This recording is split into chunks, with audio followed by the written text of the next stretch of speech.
intermedia. Entonces me evito todo ese proceso. Ahora, ese procedimiento que está establecido en el 420 y en el 421 también es aplicable para los adolescentes en conflicto con la ley penal. También es aplicable.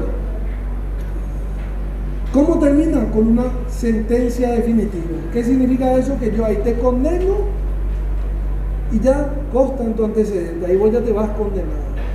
Pero para eso dice el 421, que son los requisitos, que tiene que ser un hecho punible que tenga un marco penal menor a 5 años.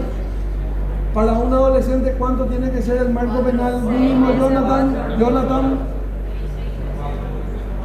4. 6 meses.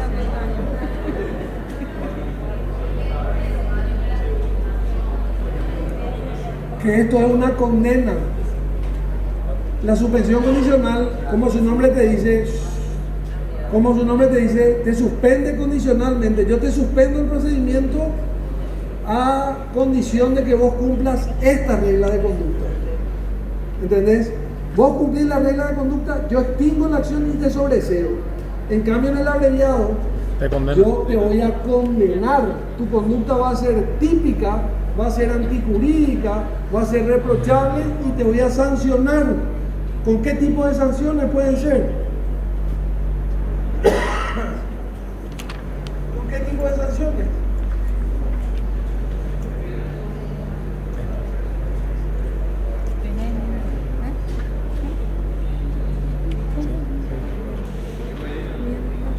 ¿Y qué tipo de sanciones en el fuero penal hay? Ni eso no saben. Socioeducativas, correccionales o medidas privativas de libertad. Pero te puede sobreseer también el juez. Te puede absorber, porque esa es la palabra. Sí, Profe, ¿cuánto es marco penal menor a cuánto? 5 años dice el código, pero como es delito para adultos, delito para adolescentes sería 4 años.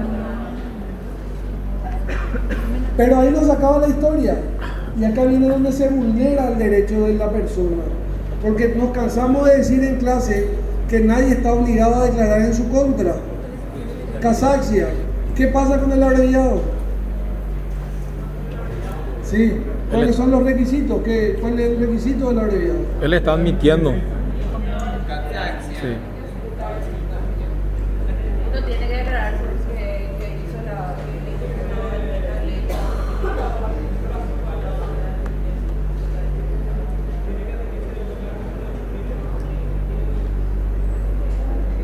Sí. Mira. Tiene que ser un delito y la persona tiene que admitir que cometió el hecho. Que cometió. Yo robé, yo hurté, yo hice el hecho punible. Entonces, hay autores que dicen que eso va contra la presunción de inocencia y contra el ser humano. Entonces, que dicen, nadie está obligado, el Ministerio Público, por el principio de legalidad, está obligado a investigar y demostrar que vos sos culpable, a derribar tu presunción de inocencia. Pero este procedimiento obligado dice, no papá, rápidamente, ¿aceptás el hecho? Sí, acepto, yo hice la estafa, ya está, acepto. Firmo eso en presencia de mi abogado, nos vamos con una pena que yo ya arreglo con el fiscal, entre comillas, arregla a mí, le dice, bueno, ¿qué te parece una pena de 1 año? Acepto la pena de 1 año, dale, vamos, nos vamos ante el juez, se hace una audiencia, en la audiencia preliminar, artículo 352, y ahí el fiscal explica por qué van a hacer el abreviado, y a la persona se le pregunta si acepta la comisión del hecho. La persona dice, sí, acepto la comisión del hecho, se le condena, y esa condena puede ser hasta 5 años, ¿verdad? O sea, el juez, no de juicio oral, sino que de la etapa de garantías le puede condenar hasta 5 años en un abreviado. ¿Se entiende? ¿Cuáles son los requisitos entonces? Delito, tiene que ser un delito, pena menor a 5 años, tiene que haber reconocimiento del hecho. También habla de la reparación del daño, me parece, en alguna parte. Tiene que haber algún tipo de resarcimiento, reparación del daño. Y posteriormente se le condena a la persona. Un adolescente de 14 años, 15 años, yo no le recomiendo jamás un procedimiento abreviado. Si decimos que no tiene madurez psicosocial, dudamos de que esté totalmente desarrollado. ¿Cómo va a tener la capacidad una persona de 14, 15 de decir, sí, yo robé la moto? Y les pongo un ejemplo claro. Un tipo que está privado de su libertad en Tacumbo, No le calienta nada. o en Itagua, que ya le habré dicho, se va el abogado y le dice, mira, el fiscal nos ofrece un abreviado a 2 años con suspensión de la ejecución de la condena, si es que va a aceptar los hechos. Y como al fiscal le encanta condenar, y al fiscal le encanta decir, yo tengo tantas condenas, acá la efectividad se rige por condenas, ¿no? Pensamos que cuando tenemos muchas condenas somos mejores, y eso es al revés, tendría que ser al revés. Entonces el tipo desesperado que quiere salir le firma cualquier cosa, y tener una cantidad de tipos que tienen condena y a lo mejor no se merecían la condena, pero consiguen por lo menos su libertad. Entonces ese 421 le da al juez la potestad de decirle, a ver, Ministerio Público, explíquenme su procedimiento abreviado. No, nosotros tenemos tal prueba testifical, tal prueba documental, tal prueba pericial, tenemos todo este cúmulo probatorio que nos hace llegar a la convicción de que Juan fue el que cometió el hecho punible. Además de todo eso, Juan reconoce el hecho punible. Y el 421 dice, no, un momentito. El juez tiene que someter eso a su control, a su íntima convicción. Y empieza a leer la prueba y dice que el testigo X dice que el ladrón fue J. El testigo B dice que la ladrona fue H. Que las pruebas documentales dicen que el tipo estaba en el banco haciendo una transferencia bancaria ese día del hecho. Y la prueba pericial sí que no hay. Entonces el juez ve y dice, pero este está loco, le quieren condenarle a una persona que no tiene nexo causal con el hecho punible, entonces yo tengo la potestad de absolverle a la persona. Y el juez le absuelve a la persona. Es un mini juicio oral, le digo en esta palabra para que me entiendan. No es una cuestión de descongestión, como yo le decía así, abreviado, condena, como en los Estados Unidos, que ustedes ven la fila larga de esa gente y sí acepto, $250 de multa, que siga el otro. No, se tiene que analizar el cúmulo probatorio que hay. Pero, perdón, doctor, pero si está privado de su libertad, es también responsabilidad del juez. Si está privado de su libertad y no tiene pruebas, es también responsabilidad del juez, que sin pruebas le admitió la prisión preventiva. Me dice que si está privado de su libertad, es responsabilidad del juez, correcto, podría ser. Claro. Pero podría ser de que el juez puede elevar la causa a juicio oral también. Sí, pero no tiene pruebas. Pero lo que puede rechazar y puede absorberle a la persona si no se dan los presupuestos. Claro, o puede ser de que la persona en libertad también Sí. firme la abreviado, Sí. ¿entendés? O sea, esas son las salidas que nosotros tenemos como salida alternativa al proceso. Pero normalmente los abreviados nomás le quieren dar a la gente que está privada de su libertad para que le dan para que salga, ¿verdad? Entonces, esas son las salidas alternativas del proceso, a las cuales se le suma una última salida alternativa al proceso, que es la mediación. La mediación está establecida en la ley 1879/03 en concordancia con la acordada 1023 del año 2016 de la Corte Suprema de Justicia, donde se reglamenta la mediación penal juvenil. La ley es la 1871, que es la ley de mediación y arbitraje, barra 2003, y la acordada 1023 de la Corte Suprema de Justicia, barra 2016, ¿verdad?, que reglamenta la mediación penal juvenil. 1023. La mediación es muy parecida a la conciliación, solamente que en la mediación actúa una persona que es un tercero imparcial o facilitador, que es llamado mediador, que no tiene ningún interés ni se puede meter en la causa. Lo único que hace es guiarle a la parte a que solucionen el conflicto entre ellos. Otra salida alternativa. Conciliación laboral se llama. Esto se llama mediación penal. La mediación penal, al igual que la conciliación, solamente puede darse para hechos punibles calificados como delitos, preferentemente contra el patrimonio.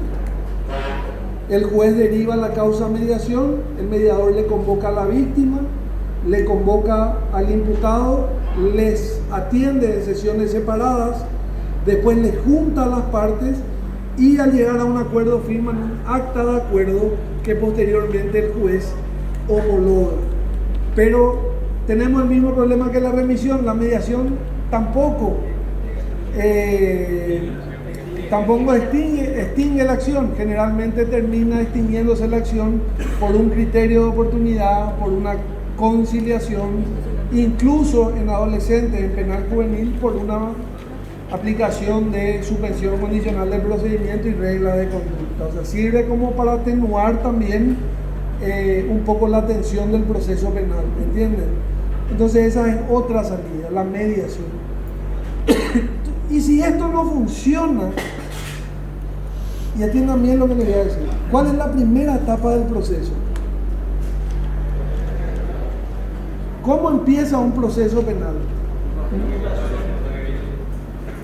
El proceso penal empieza técnicamente con una denuncia penal, una querella autónoma o una querella adhesiva, o de oficio el Ministerio Público puede empezar una investigación.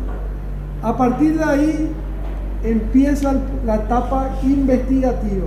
Esa es la primera etapa del proceso. Etapa investigativa. Esa etapa investigativa dura 6 meses. El fiscal tiene 6 meses para investigar. Esa etapa investigativa se inicia formalmente con el acta de imputación. Cuando el fiscal le imputa a la persona y le dice: te imputo porque yo tengo una sospecha que vos cometiste un hurto. Y hace una descripción de los hechos y una calificación y pide la medida cautelar que va a pedir para vos. El juez, ¿qué hace? Te llama a una audiencia adolescente, a una audiencia indagatoria. ¿Se acuerdan ustedes? Artículo 427, audiencia indagatoria, ¿te acordás, verdad? Y de imposición de medidas cautelares. Te llama, te escucha, si querés declarar, declarás, si no querés declarar, no declarás, te da medida provisoria o te da prisión preventiva. En la mayoría de los casos le va a dar medida provisoria. Le da medida provisoria, continúa la investigación hasta los 6 meses, donde el Ministerio Público va a hacer su requerimiento final. ¿Qué es el requerimiento final? La acusación o algún tipo de salida alternativa al proceso. Eso está en el artículo 347 del Código Procesal Penal, 346, 347, por ahí. Y ahí va a decir: quiero una conciliación para Jonathan, quiero un criterio, quiero una suspensión, quiero esto, bla, bla, bla, o quiero un sobreseimiento definitivo. O sea, provisional. Y le llama a una audiencia, que es la segunda fase del proceso penal. Anoten, segunda fase, la etapa intermedia, que se constituye en la audiencia preliminar. Y en esa audiencia preliminar es donde yo te voy a aplicar el criterio, la suspensión, la conciliación, qué sé yo, lo que sea, la remisión, lo que vos quieras, o voy a elevar la causa al juicio oral y público, que es la tercera etapa. Y esa tercera etapa de juicio oral y público es donde le ven ustedes a los 3 jueces.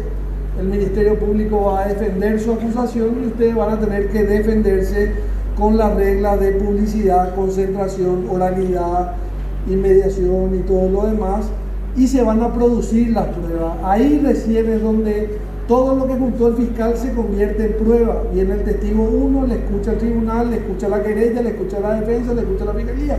Viene el testigo 2, le escucha la defensa, viene el perito, le escucha la fiscalía, y así se va desarrollando el juicio hasta tener una condena o una absolución.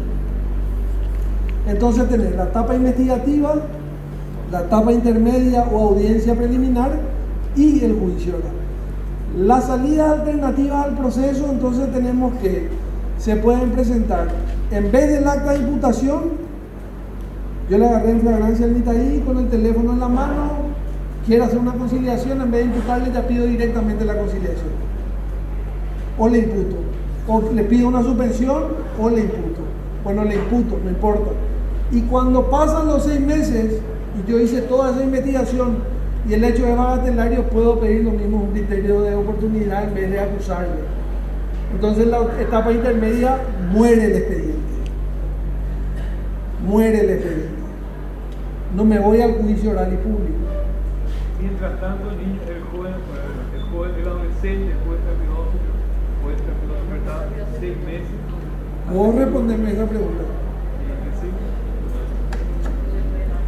Y eso es justamente de eso que vos decís. ¿Quién se encarga de eso que dice el compañero? Que el compañero dijo, durante esos 6 meses de la etapa preparatoria podés estar privado de tu libertad. ¿El juez?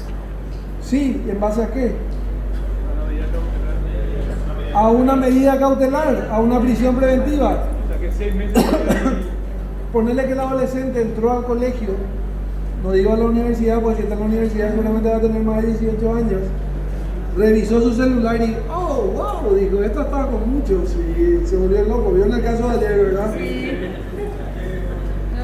Estoy jodiendo. No, pero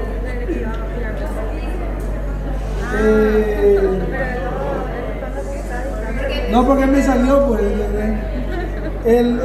y el adolescente entra al colegio y empieza a abrir fuego, pa, por todos lados, y hay una tentativa de homicidio. Evidentemente él va a estar con prisión preventiva, más allá de que ordene un tratamiento psicológico, psiquiátrico y todo lo que quiera, ¿verdad? Pero vos podés estar privado de tu libertad. No, viste que está 6 meses. Muchas veces lo que suelo escuchar es que los fiscales piden otros 6 meses. No, esa es una prórroga especial. Prórroga especial extraordinaria. Pero hay cosas que vas a aprender en procesal que yo no te voy a enseñar, porque si no, después cuando te vas a procesar lo vas a saber demasiado ya. Dale una mano. Vos vas a ser profesor de procesal. Otro, Profesor de procesal. Perdón. Se encuentra que el chico no tiene pobreza social y igual se va preso. si se demuestra, acá por ejemplo, terminamos la clase con esta pregunta por una pregunta. Allá aquella señorita que está al lado del marcador, ¿qué pasa si se demuestra que no tiene madurez psicosocial? Libre. ¿Eh? ¿Se lee? Se le vincula el proceso. Se le vincula. Y no puede haber 6 meses porque no tiene responsabilidad penal. ¿Cómo va a estar? No puede haber proceso. No puede haber proceso. Se le desvincula el ¿Y para qué preguntar? Se le vincula el proceso. Y se le da medida de apoyo. Silencio, silencio.